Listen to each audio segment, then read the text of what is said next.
ناظرین، drama serial جاں نثار کی ایپیسوڈ میں آپ دیکھنے والے ہیں کشمالہ ابھی تک باز نہیں آئی ہوتی۔ کشمالہ ایک مرتبہ پھر نوشروان اور دعا کے درمیان دوریاں پیدا کرنے کی کوشش کرنے والی ہے۔ کشمالہ کے جاسوس 24 گھنٹے نوشروان کا اور دعا کا پیچھا کرتے رہتے ہیں اور ان کی پل پل کی خبر کشمالہ کو پہنچاتے رہتے ہیں۔ کشمالہ کو یہ بات معلوم ہو جائے گی، دعا پہلے سے سرفراز کو جانتی ہوتی ہے۔ سرفراز کے بارے میں ساری معلومات کشمالہ حاصل کر لیتی ہے۔ کشمالہ سرفراز سے رابطہ کرتی اور اسے کہتی ہے، اگر تم میرا یہ کام کر دیتے ہو تو میں تمہیں منہ ماں کی قیمت دوں گی، تمہیں دعا کو نوشروان کی زندگی سے نکالنا ہوگا۔ سرفراز تو پہلے ہی پیسوں کا بہت لالچی ہوتا ہے، کیونکہ سرفراز اپنی جان دعا سے چھڑوانا بھی چاہتا ہے اور اپنے آپ کو امیر بھی بنانا چاہتا ہے، اس لیے وہ کشمالہ کی بات ماننے کو تیار ہو جائے گا۔ سب سے پہلے سرفراز نوشروان کو قائل کرنے کی کوشش کرے گا اور اپنی باتوں میں پھنسانے کی کوشش کرے گا۔ وہ نوشروان کے پاس جاتا ہے اور اسے بتاتا ہے، میں آپ سے دعا کے بارے میں کچھ بات کرنا چاہتا ہوں۔ نوشروان سرفراز سے کہتا ہے، تم دعا کے بارے میں کیا بات کرنا چاہتے ہو؟ آخر کار تمہیں دعا سے کیا ایشو ہے؟ سرفراز نوشروان کو بتاتا ہے، ایشو مجھے نہیں ہے، ایشو اصل میں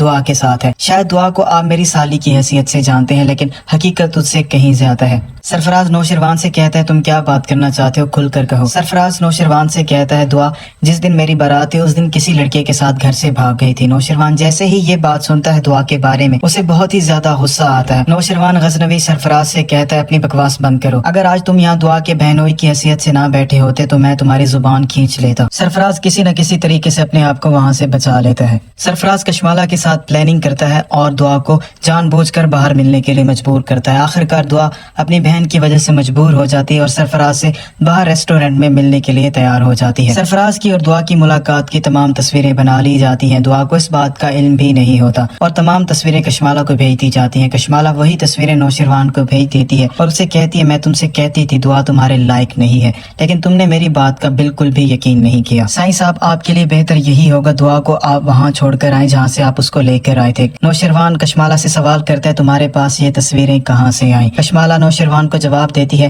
آپ ایسے میری بات کا کبھی بھی یقین نہیں کرتے، اس لیے میں نے آپ کو ثبوت کے طور پر تصویریں بنوا کر بھیجی ہیں۔ نوشروان اب اس کشمکش میں ہوتا ہے، آخر کار دعا کی ایسی کیا مجبوری تھی؟ دعا سرفراز سے ملنے کے لیے باہر گئی ہے، جبکہ نوشروان نے دعا کو منع بھی کیا تھا، تم کسی بھی صورت میں سرفراز سے ملنے نہیں جاؤ گی، تم نے اسے دور ہی رہنا ہے۔